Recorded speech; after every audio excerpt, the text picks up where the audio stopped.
در 18 می 1944 قایقرانان نخبه و جانباز یوبکلاین در حال جنگ در خط دفاعی مینلند ایتالیا هستند.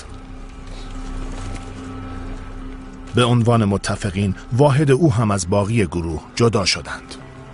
میدونستم تنها شانسمون این بود که تا تاریکی هوا صبر کنیم و سعی کنیم برگردیم به خطوط دشمن و تو موقعیت خودمون قرار بگیریم.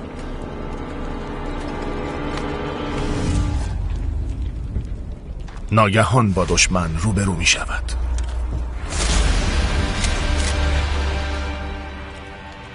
مدت زیادی به هم خیره شدیم.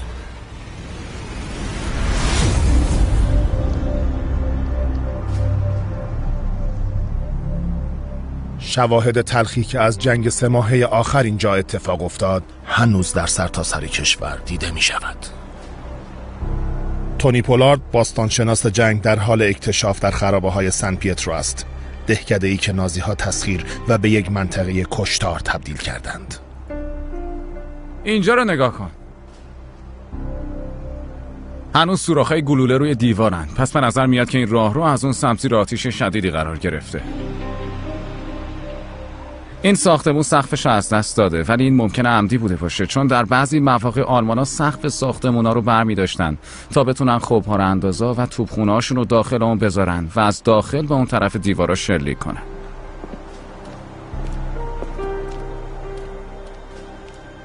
هیچ جوره نمیتونستن اینجا رو پوشش بدن مگه اینکه در بین این راهروها شیرجه میزدن. چند تا سرباز آلمانی میتونستن یک ارتش کامل رو که از تپه بالا اومدن اینجا متوقف کنه.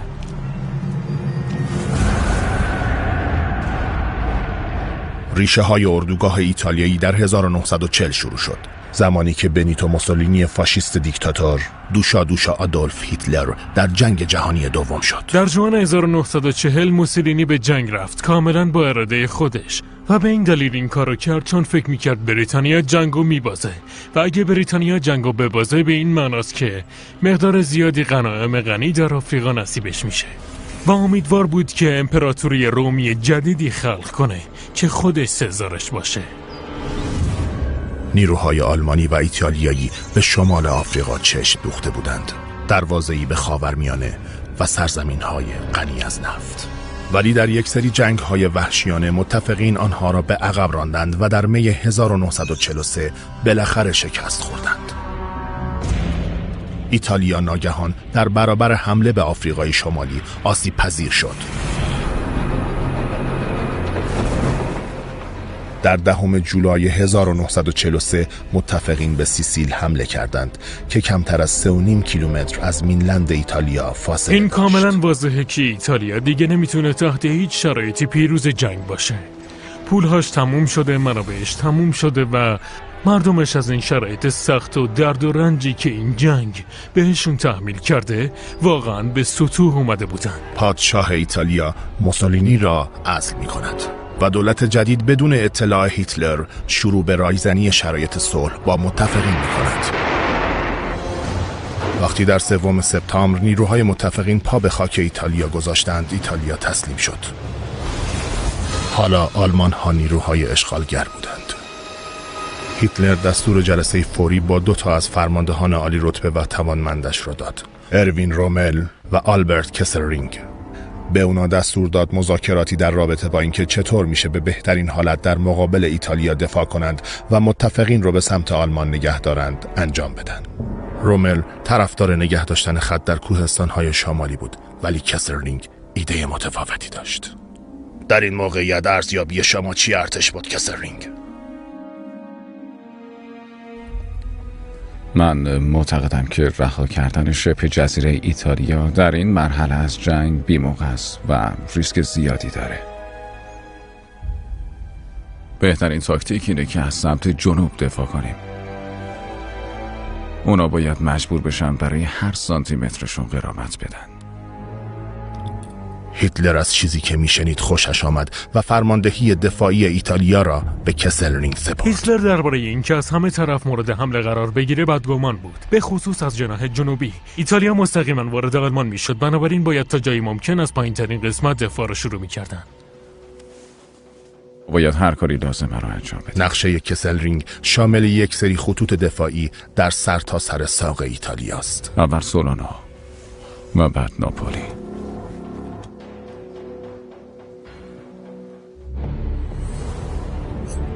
در مجموع 40 خط، بیشترشون در سرتاسر سخت‌ترین مرزهای زمینی کشور گسترده شده بودند. کوههای آپناین. به هر خط یک کد داده شده بود و مستحکم ترینشون خط گوستاو بود که از روم محافظت میکرد و خط گوتیک که سپر محافظ ایتالیای شمالی بود که دروازه خود آلمان هم بود. نازی ها قبلا هم خطوط دفاعی ساخته بودند. در 1942 آنها شروع به کار بر روی دیوار آتلانتیک کردند که نگهبانی از یک حمله دریایی به فرانسه و اسکاندیناوی را بر عهده داشت. ولی در سال 1943 این دژ سیمانی هنوز کامل نشده بود. در حالی که زمان بر علیهشان بود، خطوط دفاعی کسلرینگ به طور چشمگیری متفاوت بودند.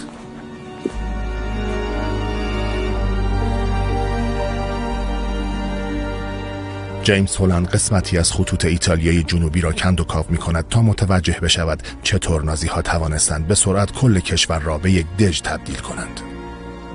اونجا رو ببین، این یک منظره واقعا فوق‌العاده است. و اگه من این مهندس آلمانی بودم، وقتی به اینجا نگاه میکردم و خط دفاعیمو میچیدم، اینجا واقعا منو خوشحال میکرد. میتونی همه رشته کوه رو ببینی، این لبه های کوچیک و راه هوای ریز که میتونستی کشفشون کنی و همینطور میتونستی کف دره رو هم کشف کنی، چون یک رودخونه خیلی کوچیک ازش میگذشت و میشد کاری کرد که این رود طغیان کنه و دشت سیلابی و غیر قابل دسترس بشه و بعد حتما میشه با مین و سیم پرش کرد. و بعدش کاری که متفقین باید انجام میدادن همون کاری بود که در جنگ جهانی اول در جبهه غربی انجام دادن. رد شدن از یک ناحیه کاملا باز و بزرگ که به طرز وحشتناکی دیده می شدن و زمانی که دارن راهشون رو از بین اون همه مین و سیم باز می کنن، دیدن توپ‌های بالای تپه و خمپار اندازه و ماشین‌های اسلحه خیلی خوبه. هیچ کس از اون پایین بدون دیده شدن از این بالا نمیتونه حرکت کنه و از نظر مدافعین این یک مزیت عظیمه. آلمان ها در کنار خطوط دفاعی با دقت سلاح‌هایشان را جاسازی کردند تا از فضا نهایت استفاده را ببرند. اینجا رو ببین، این فوق‌العاده است. پس بدون شک این یک گودال برای جاسازی خمپار انداز و یا MGه. تو این پایین هستی و با یک خمپار انداز گیر افتادی. تو محافظت شده هستی و هیچ کس نمیتونه بهت حمله کنه. حفاظ توپتو بذار، شلیک کن به سمت بالا و خمپاره ها رو بنداز رو هر کی که میخواد بهت حمله کنه. کاری که آلمانا انجام دادن استفاده بهینه از فضاست. اینا همه به هم متصل هستن.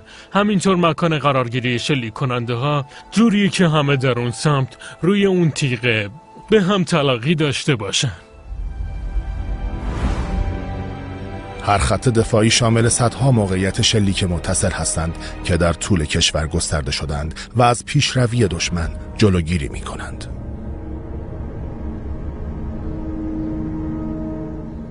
خب یه چیز جالبی اینجاست. معلومه که دستازه و میتونین ببینین که این دیوارا این پایین به یه جایی شبیه غار ختم میشه. خدای من، این فوق‌العاده است. این مطمئناً آلمانیه. مشخصه که این گودال منفجر شده. میتونی ببینی که خیلی صافه. این گودال طبیعیه و یه مخلوطی از فرم سنگی و خشن که قبلا اینجا بوده هست. منظورم اینه که این واقعاً نبوغه. این شگفت‌انگیزه. یه پنجره بیرونی رو به دره. این یه پست دیدبانیه و میشه از اینجا به خوبی اون پایین رو دید. توپخونه به صورت غیر مستقیم از دره پشت ما شلیک میکنه. اونا در واقع نمیدیدن که چی رو دارن میزنن. به همین دلیله که دیدبان داشتن. چون اونا میدیدن که گلوله ها کجا فرود میاد و به کجا میرن. یکم به چپ، یکم به عقب، یکم به جلو. این خیلی جالبه چون چیزی که اینجا میبینید یه ساختار دفاعی متفاوت از چیزیه که تو دیوار آتلانتیک یا روی خط سیگفراید وجود داشت و آلمان ها از چیزایی که قبلا اینجا بوده استفاده کردن. همانطور که نیروهای متفقین به شبه جزیره ایتالیا رسیدند که آماده جنگ به سمت شمال بشوند، نازی‌ها موقعیت‌های دفاعیشان را قوی‌تر کردند. این مکان برای یکی از سخت‌ترین و خونبارترین جبهه‌های کل جنگ آماده سازی شده بود.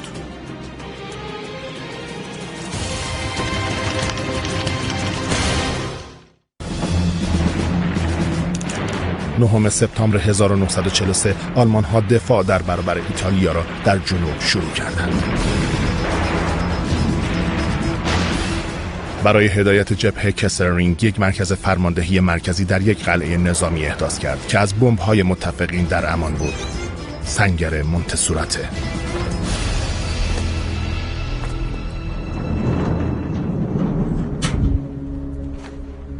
نازی‌ها مکانی را که در سال 1930 به عنوان پناهگاه حمله هوایی برای موسولینی ساخته شده بود را تحت تصرف خودشان درآوردند. به نظر میاد تونل تموم شدنی نیست. در واقع حدود 4 کیلومتر تونلی که به طرز خارق‌العاده‌ای داخل تپه کنده شده، داخل سنگ آهک و بعد حدود 2 متر آجر و سیمان برای محکم کردنشون کار گذاشته شده تا مقاوم‌تر بشن. و کلی فکر پشت این ساختار بوده که به بهترین شکل طراحی بشن، که یکی از نشونه‌های این پروسه اون دیوار تو خالیه. پشت این دیوار خالیه و بعد هر چند قدم حدوداً 4 متر یا بیشتر یکی از این سوراخ‌ها وجود داره که توی هر کدومشون 4 ماسک اکسیژن کار گذاشته شده که جای دیگه ای از این سیستم درستش کردن. و این احتیاط به خاطر حمله‌های هوایی احتمالی، به خصوص علیه بمب‌های آتش افروزها که طوفان آتش برپا می‌کنند بود که به نوبت اکسیژن موجود در تونل‌ها رو می‌کشیدند و پتانسیل زجر دادن همه کسانی رو که داخلش بودن رو داشتن. این یک سیستم بقای فوق‌العاده است که نشون دهنده اینه که این مکان چقدر به خودی خود برای اهدافش کافیه. این سنگرها حداکثر 7500 سرباز آلمانی و پرسنل را در خود جای می‌دهند. هنوز هم شواهدی مبنی بر زندگی زیرزمینی در اینجا دیده می‌شود. اونو ببینین، واقعا زیباست. واقعا انتظار نمیره تو همچین تونلی چنین چیزی ببینین. این یک قلعه است و کاملا مشخصه که یک قلعه ایتالیایی نیست. این آلمانیه و یک یادآور دیگه از حضور آلمان‌ها در این کوهپایه ایتالیایی. و این هدفی رو دنبال می‌کرد. در واقع به افسرانی که در این اتاق بودن وطنشون رو یادآوری می‌کرد. سرزمین پدریشون رو.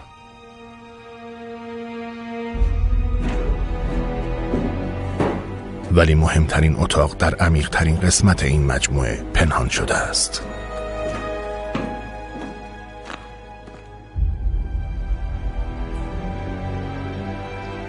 بیشتر از 180 متر سنگ بالای سرمه، که یعنی 180 متر محافظت در برابر حمله هوایی.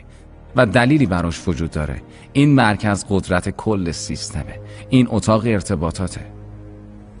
اینجا جاییه که کسلرینگ فرمانهاش رو به سپاه آلمان در ایتالیا میداد.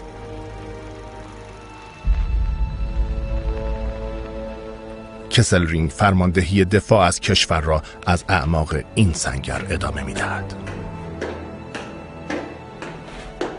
با اطلاعات دقیقی که من از محل قرارگیری خط مقدم و موقعیت جایگیری اسلحه‌های دفاعی دارم، میتونم پیشنویس یک نقشه استراتژیک برای ماه‌های آینده رو بنویسم.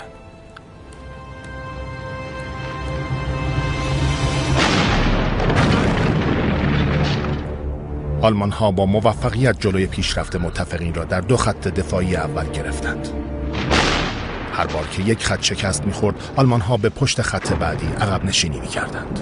در چند ماه اول اردوگاه ایتالیایی آلمان‌ها تونستن از آب و هوای هولناک بهترین استفاده را بکنن و تا جای ممکن پیشروی متفقین رو کند کنن. مرتباً در خطوط دفاعی سراسری پشت سر هم متوقفشون می‌کردن.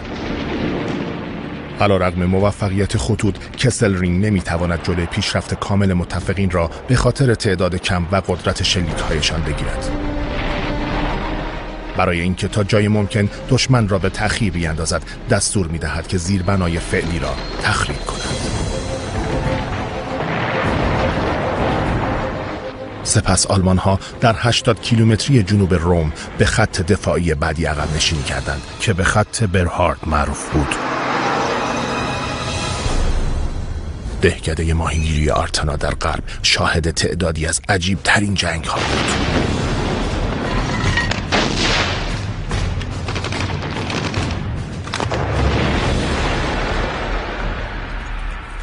قایقران نخبه یوبکلاین مسئول تیم مهندسین مبارزه است. او دستور داد که خرابه های اورتونا را به تله مرگ تبدیل کنند، مهارتی که در طول جنگ تلخ جبهه غربی از آن استفاده کرد. همه چی آماده است؟ آنها منتظر پیشرفت متفقین شدند. یادتون باشه دستور اینه، شهر رو به هر قیمتی نگه می‌داریم. ما برای هر درخت و هر خونه جنگیدیم. آماده این حرکت باشیم.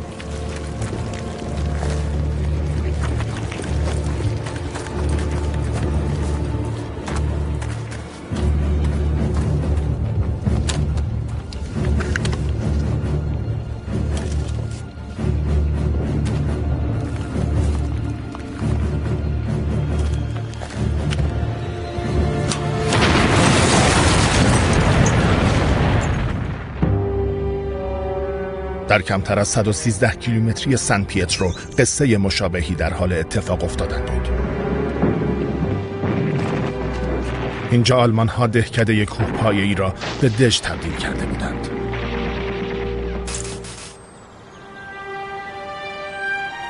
تونی پولارد در حال تجسس است که چطور این کار انجام شده.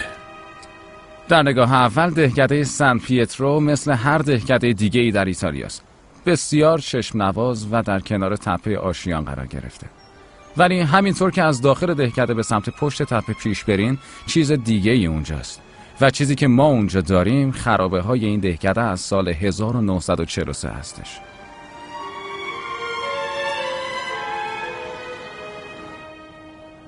تصور کنین که گروه کوچکی از سربازای آمریکایی هستین که به این بالا اومدین و نمیدونین کجا با آلمانا برخورد خواهید کرد. یه ورودی اینجاست، یک ورودی اینجا و یک مسیر دیگه اون پشت. اینجا و اونجا.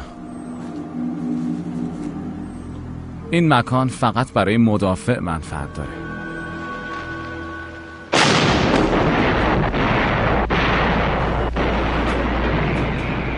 آلمان ها به مدت 2 هفته توسط توپخانه متفقین بمباران شدند. ولی برای ضعیف کردن موقعیت آنها در سن پیترو نتوانستند کار زیادی بکنند. این پشت یک سرداب هست که در دل سنگ کنده شده و پناهگاه رو تأمین میکنه. آلمانا میتونستن داخل اون رفت و آمد کنن. این مکان یک دژ آماده بود. برای دفاع کردن خیلی خوب بود ولی برای تصرف کردن بسیار سخت. آلمان ها بیشتر از 6 هفته قبل از اینکه بالاخره آتش متفقین بر آنها چیره شود با موفقیت از خط برنهارد دفاع کردند. همانطور که آنها دوباره عقب نشینی می کردند، صحنه آماده یکی از نبردهای ننگین جنگ جهانی دوم شد. جنگ مونته کاسینو، ژانویه 1944. آلمان ها پشت پیشرفته ترین خط دفاعی که تاکنون داشتند سنگر گرفتند، خط گوستاو. در هر حال خط مقدم حالا فقط 120 کیلومتری جنوب روم بود، تخت قدرت در ایتالیا. به هیتلر خبر دادند که شهر تهدید می شود. تأکید می کنم در تصمیم ما برای عقب نگه داشتن متفقین نباید سستی وجود داشته باشه. قصوری پذیرفته نیست. این دستور رو برای سپهبد کسرینگ هم فرستادم تا برای تمام ارتش بخونه. اونام باید بدونن خط گوستاو باید به خاطر مسائل سیاسی به هر قیمتی نگه داشته بشه و به دنبالش باید یک دفاع کامل و موفق داشته باشیم. پیشوا باید انتظار شدیدترین مبارزه رو هر روز در هر جبهه داشته باشه. کسلرینگ فوراً منابع بیشتری را برای قوی کردن خطوط دفاعی به سوی خط گوستاو روانه ساخت. او بر روی یک مکان به خصوص تمرکز کرد، دره لیری که 8 کیلومتر بین کوهستان پهنا دارد و شهر کازینو و صومعه روی تپه‌اش دیده می شود.